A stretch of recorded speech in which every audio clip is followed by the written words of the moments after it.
Let's say that Hollywood's run out of original ideas. The truth is, it never had any. We've been telling the same story again and again since the beginning. You know, many stories are centered around the hero or heroes who fulfill an ancient prophecy, a chosen one who saves the world like someone predicted they would long ago. You know, whether it's The Matrix, whether it's fantasy like Robert Jordan or Terry Brooks or whoever, or think about C.S. Lewis and The Lion, the Witch and the Wardrobe. You've got, you know, the four protagonists, brothers and sisters, Lucy, Edmund, Susan and Peter, and they're predicted to fulfill this prophecy. Spoilers, I guess.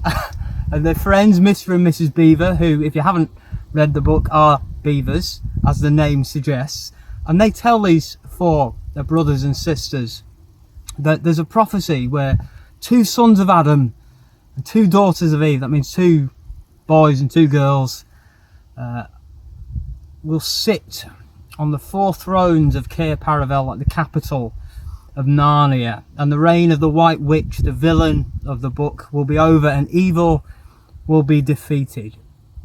Our stories like all that are very compelling to us. We love them. We've been sharing stories like this for hundreds and thousands of years.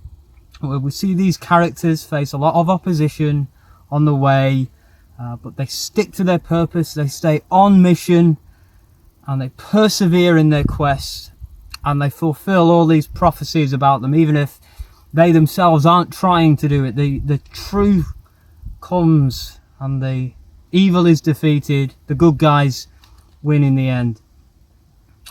But Jesus is the real life version of all these stories. In fact, the author of the Narnia books, like Lion, the Witch and the Wardrobe, C.S. Lewis, when he was becoming a Christian, he was having a really intense conversation with some of his friends, including J.R.R. Tolkien, the author of Lord of the Rings and The Hobbit. You might be familiar with him. And C.S. Lewis was really struggling to understand Christianity. He was struggling to believe it. He wanted it to be true, but he thought, yeah, I can't believe it. It's just fairy tales, he said. And then I think maybe it was Tolkien said to him, yes, but this one happens to be true. It's the true story, about which all the others are just shadows, inferior copies. They're all really shadows compared to the truth of the story that we see about Jesus. Jesus, who is the fulfillment of an ancient prophecy. Jesus, who faced rejection from his friends and his family, the people he grew up with.